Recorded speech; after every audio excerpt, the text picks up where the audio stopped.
I was invincible.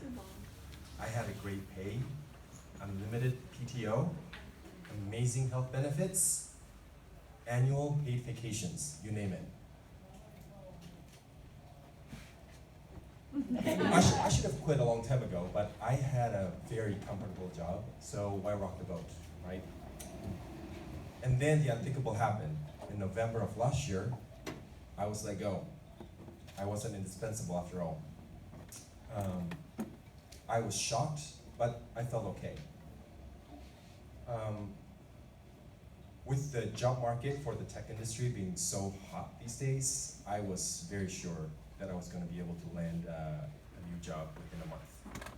In the beginning, I felt like I had the option to be very specific about the kind of job that I wanted. A remote job, or move to Europe for a job there with travel flexibility.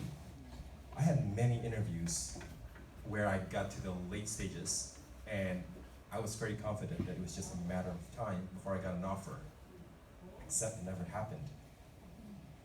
Days turned into weeks, and weeks into months, and I was still without a job. You can see how quickly I started dropping those ideals from, I only want to do remote jobs, to I'll do anything, I will work anywhere.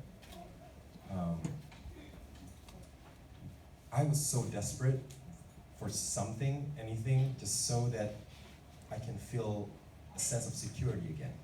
Fear just totally overwhelmed me. Running along those fears, though, is this voice that kept whispering in my heart, reminding me that no job could or should define who I am, give me the comfort that I needed. I had to give that to myself. So that was the ultimate test. Do I trust myself? Can I love myself with or without a job?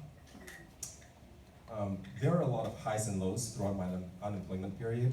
During the good high days, I felt relaxed, inspired, and I was able to spend a lot of quality time with my family. But on the low days, the feeling of rejection added up. And I had over 100 interviews within a 7-month period, and that went nowhere. I felt so stuck, I felt like a big loser. At one point, I just wanted to end it all. It was just so heavy for me to carry the burden. Some of you may have read the story of how my wife, Lindsay, made me come to camp last year.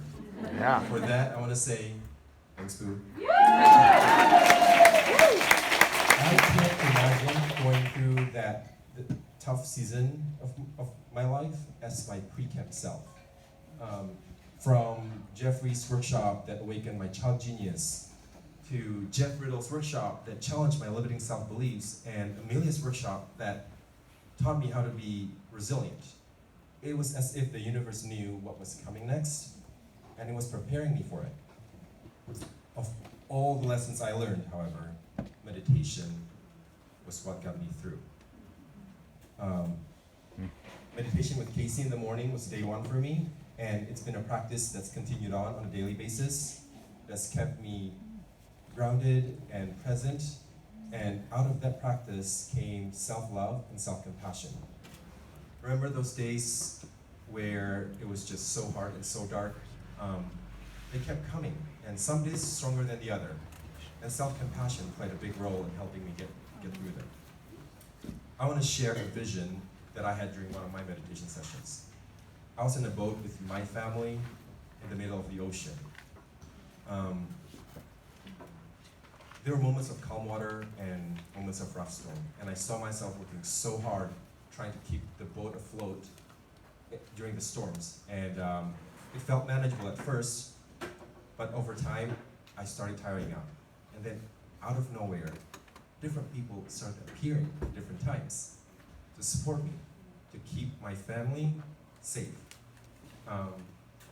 And they were the GLP men group, all you guys here, my Boxer team.